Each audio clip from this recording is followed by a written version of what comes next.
چطوری که شما خوب میدونید که ماه مبارک رمضان همه سر تا سر از اول تا اخیر 100% از دیگر ماها فرق دارد. حالا ببینید هر نیکی که در بیرون ماه مبارک رمضان از 1 تا 10 اجر داشته باشد، در ماه مبارک رمضان از 10 شروع می شود تا 800 اجر، یعنی چند صد برابر این فضیلت و برتری. ماه مبارک رمضان ماه نزول قرآن است و هر جایی که قرآن باشد در اونجا تمام خیر و برکتی پروردگاری هست. چرا هر جای قرآن باشد در اونجا خیر و برکتی الله سبحانه و تعالی هست؟ به خاطری که این قرآن کلام پروردگار است، یگانه معجزه‌ای که داده شده است به حضرت محمد علیه السلام صلوات الله علیه. حالا از بس که این یک معجزه بزرگی پروردگاری به حبیبش حضرت محمد علیه السلام که هست، برای همین هر جایی که قرآن باشد خیر و برکت هست. حالا شرافت و بزرگی و کرامتی این ماه مبارک رمضان هم که یکی از این نوع چی هست؟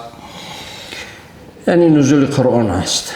نزول قرآن که در همین شب قدر ابتدای شروع شدگی که هست. به خاطر همین ببینید حالا پروردگار میگوید که استعذ بالله لیلة القدر خیر من 1000 شهر. حالا قبل از یعنی از آغاز سوره، حالا در جای دیگر میگوید که این انزلناه فی لیلة مبارک، ما این قرآن را در شب مبارک نازل کردیم. پس ما داریم تفسیر قرآن با قرآن، یعنی قرآن را تفسیر میکند. در آیه یک مسئله میآید، بعد در سوره دیگری بود در آیه دیگری اون آیه پیشینه سابقه را شرح و تفصیل میدهد. حالا در اینجا میگه اون شب مبارک، میگه ما در شب مبارک این قرآن را نازل کردیم. پس تفسیر اون آیت این سوره مبارکه است. بسم الله الرحمن الرحیم ان انزلناه فی لیلة القدر. حالا اون شب مبارک کدوم شب بوده است؟ شب قدر. ان انزلناه فی لیلة القدر، ما این قرآن را نازل کردیم در شب قدر.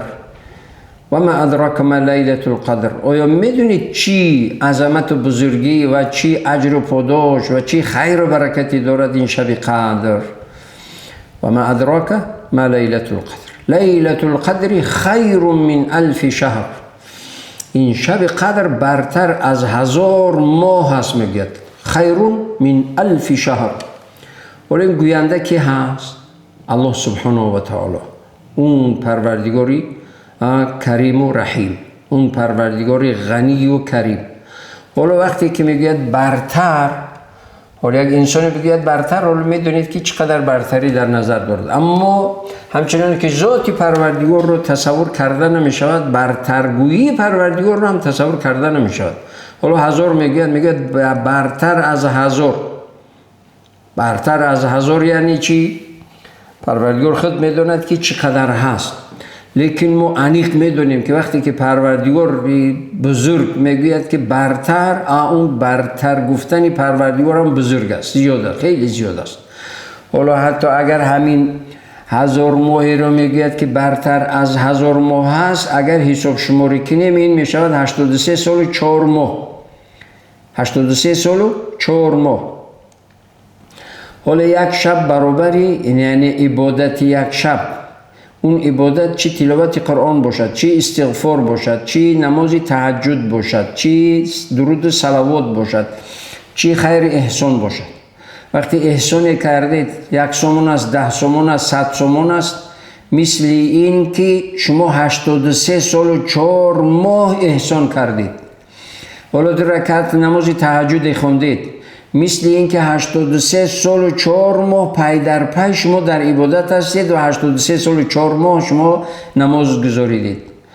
اگر خدا کند که در تنهایی آبی دیده بریزونید، بین خود و پروردگار دعای کنید، آبی دیده بریزونید، دعای کنید، مثل این که 83 سال و 4 ماه شما با پروردگار روز نیاز و مناجات گفته ایستاده اید و دعا کرده ایستاده اید و چیز یعنی آب چشم ریزونده ایستاده اید و اگر تلاوت کردید در این شب، یکی کسی که تلاوت کرده نمیتواند از قرآن، حالا که در یک تلفن یعنی صدها قاری با ترجمه اش هست، نیم ساعت یک ساعت اگر در این شب قدر قرآن شنیدید، گوش کردید، میمونید یک قرائت با تجوید رو با حضور دل با تمام وجود اون رو گوش میکنید.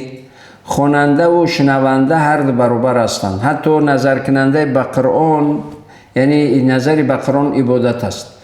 شنونده و خواننده در عبادت و هر دو برابر هستند. حالا میشنوید مثل این که 83 سال 4 ماه 83 سال و 4 ماه شما تلاوت قرآن کرده ایستاده اید. این همه رو باید که مسلمان غنیمت بداند. حالا نیازی دارید، حاجتی دارید، مشکلی زندگی دارید، در تنهایی بین خود و پروردگارت راز نیازت بگو، از عمق قلبت طلب کن، دعا کن، حتمی پروردگار دعایت رو قبول میکند. این شب قبول دعا هست.